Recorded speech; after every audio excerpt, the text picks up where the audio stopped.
আসসালামু আলাইকুম। আজ মঙ্গলবার ২৬শে চৈত্র ২৯শে রমজান ৯ এপ্রিল। বাংলাদেশ বেতার সিলেট সংবাদ পড়ছি রিফাত আরা। পবিত্র ঈদ উল ফিতরের আর মাত্র দিন কয়েক বাকি। শেষ মুহূর্তে ঈদের প্রস্তুতিতে এখন ব্যস্ত নগরবাসী। ঈদের কেনাকাটা সহ খাবারের বাজারে তিল ধারণের ঠাঁই নেই। সকাল থেকে গভীর রাত পর্যন্ত চলে কেনাকাটাকে নির্বিঘ্ন ও নিরাপদ রাখতে নগর জুড়ে নিশ্চিদ্র নিরাপত্তা ব্যবস্থা গড়ে তুলেছে আইন শৃঙ্খলা বাহিনী। নগরের বিপণী বিতান, গুরুত্বপূর্ণ মোড় আর সড়কগুলোতে বসানো হয়েছে বিশেষ টহল। প্রতিটি বিপণী বিতানে মোতায়েন করা হয়েছে পুলিশ। নারীদের যাতে হয়রানির শিকার হতে না হয় এজন্য সকল বিপণী বিতানে রয়েছে নারী পুলিশ সদস্য। পুলিশের পাশাপাশি র্যাব সহ অন্যান্য বাহিনীর সদস্যরাও টহল ও গোয়েন্দা নজরদারি অব্যাহত রেখেছেন। প্রিয়জন সান্নিধ্যে ঈদ উদযাপনের লক্ষ্যে ঘরমুখী যাত্রীদের ভিড় জমছে এখন বাস ও রেল স্টেশনে। এদিকে আজ বাংলাদেশের আকাশে পবিত্র শাওলের চাঁদ দেখা গেলে আগামীকাল বুধবার ঈদ উল ফিতর উদযাপিত হবে।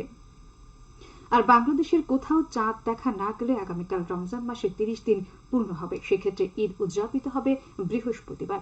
পবিত্র ঈদ উল ফিতর বুধবার না বৃহস্পতিবার তা জানা যাবে আজ সন্ধ্যায়। জাতীয় মসজিদ বায়তুল মোকাররমে ইসলামিক ফাউন্ডেশনের সভাকক্ষে ঈদ উল ফিতরের তারিখ নির্ধারণে সভা করবে জাতীয় চাঁদ দেখা কমিটি। সভায় সভাপতিত্ব করবেন ধর্মমন্ত্রী মোহাম্মদ ফরিদুল হক খান। এদিকে পবিত্র ঈদ উল ফিতরের জামাত আয়োজনে সিলেট নগরের কেন্দ্রীয় শাহী ঈদগাহে চলছে শেষ মুহূর্তের প্রস্তুতি। নামাজে আসা মুসল্লিদের নিরাপত্তায় এসএমপির পক্ষ থেকে নেওয়া হয়েছে কয়েক স্তরের নিরাপত্তা ব্যবস্থা। হবিগঞ্জে পবিত্র ঈদ উল ফিতরের প্রধান জামাত অনুষ্ঠিত হবে শায়েস্তা নগরে কেন্দ্রীয় শাহী ঈদগাহ মাঠে। এখানে সকাল 7:30 ও সকাল 8:30টায় ঈদের প্রধান দুটি জামাত অনুষ্ঠিত হবে। এছাড়া উমেদনগর ঈদগাহ মাঠে সকাল 8টায়, চৌধুরী বাজার জামে মসজিদে সকাল 7:30টায়, রাজনগর জামে মসজিদে সকাল 7:30টায়, টাউন হল মসজিদে সকাল 8টায়, কোর্ট মসজিদে সকাল 7:30টায়, বাণিজ্য এলাকার বায়তুল জামে মসজিদে সকাল 7:30টায় ঈদের জামাত অনুষ্ঠিত হবে।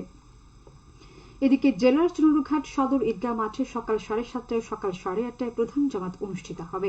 মাধবপুর ঈদগাহ মাঠে সকাল 8টায়, শাস্তাগঞ্জ বিরামচর ঈদগাহ মাঠে সকাল 8টায়, বাহুবল ঈদগাহ মাঠে সকাল 8টায়, নবীগঞ্জ কেন্দ্রীয় ঈদগাহ মাঠে সকাল 7:30টায়, বানিয়াচং কেন্দ্রীয় ঈদগাহ মাঠে সকাল 8টায় এবং লাখাই কেন্দ্রীয় ঈদগাহ মাঠে সকাল 8টায় প্রধান ঈদের জামাত অনুষ্ঠিত হবে। এদিকে পবিত্র ঈদ উল ফিতর উপলক্ষে ভিজিএফ এর চাল বিতরণ করা হয়েছে গতকাল হবিগঞ্জের মাধবপুর উপজেলার আন্দিওড়া ইউনিয়নে। সংসদ সদস্য সৈয়দ সাইদুল হক সুমন এ চাল বিতরণের উদ্বোধন করেন।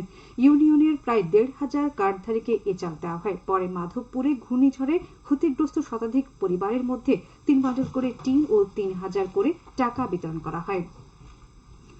পবিত্র ঈদ উল ফিতর উপলক্ষে মৌলভীবাজারের শ্রীমঙ্গলের ৩৫০ জনকে চাল প্রদান করা হয়েছে। গতকাল সিরাজনগর দাখিল মাদ্রাসায় এ উপলক্ষে আয়োজিত অনুষ্ঠানে প্রধান অতিথি ছিলেন উপজেলা মহিলা ভাইস চেয়ারম্যান মিতালী দত্ত।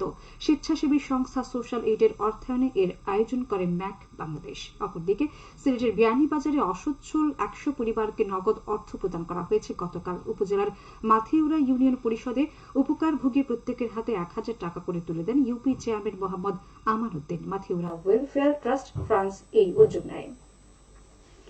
জাতীয় স্কাউট দিবস উপলক্ষে র্যালি ও আলোচনা সভা অনুষ্ঠিত হয়েছে গতকাল মৌলভীবাজারে। সকালে জেলা স্কাউট ভবন থেকে বের করা হয় র্যালি, পরে স্কাউট ভবনে অনুষ্ঠিত হয় আলোচনা সভা। এতে প্রধান অতিথি ছিলেন জেলা প্রশাসক ডক্টর উর্মি বিনতে সালাম। এতে rover scout, girls guide, red crescent সদস্য, বিভিন্ন ক্রীড়া সংগঠনের নেতৃবর্গ, সাংবাদিক, সুশীল সমাজের প্রতিনিধি সহ বিভিন্ন শ্রেণী ও পেশার লোক উপস্থিত ছিলেন। জেলা স্কাউট কর্তৃপক্ষ এসব কর্মসূচি আয়োজন করে।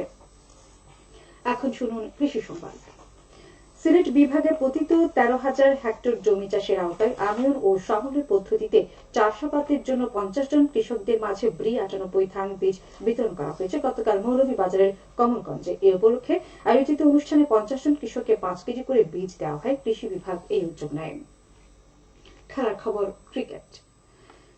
সিলেট দ্বিতীয় বিভাগ লিগে জয় পেয়েছে শেখঘাট পাইওনিয়ার্স গ্রিন। গতকাল তারা ৮৪ রানে ইসমাইল স্পোর্টিং ক্লাবকে পরাজিত করে। সিলেট আন্তর্জাতিক ক্রিকেট স্টেডিয়ামের গ্রাউন্ড 2-তে প্রথমে ব্যাট করে শেখঘাট পাইওনিয়ার্স গ্রিন ৩০ ওভার ৪ বলে সবকটি উইকেট হারিয়ে ১৮৪ রান করে। জবাবে ইসমাইল স্পোর্টিং ক্লাব ৩০ ওভার ২ বলে ১০০ রানেই গুটিয়ে যায়।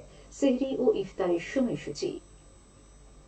সিলেটের পার্শ্ববর্তী এলাকায় আগামীকাল সেহরির শেষ সময় ভোর ৪:১৭ এবং ইফতার সন্ধে ৬:১৫। সবশেষে আবহাওয়া। আজ বেলা 1টা পর্যন্ত পূর্বাভাসে বলা হয়েছে সিলেট সহ পার্শ্ববর্তী এলাকার জন্য কোনো সতর্কবাণী নেই এবং কোনো সংকেত দেখাতে হবে না। আজ সিলেটে সূর্যোদয় হয়েছে 5টা 37 মিনিটে এবং সূর্য অস্ত যাবে সন্ধ্যে 6টা 13 মিনিটে। সংবাদ শেষ হলো। পরবর্তী স্থানীয় সংবাদ প্রচারিত হবে দুপুর 1টা 5 মিনিটে।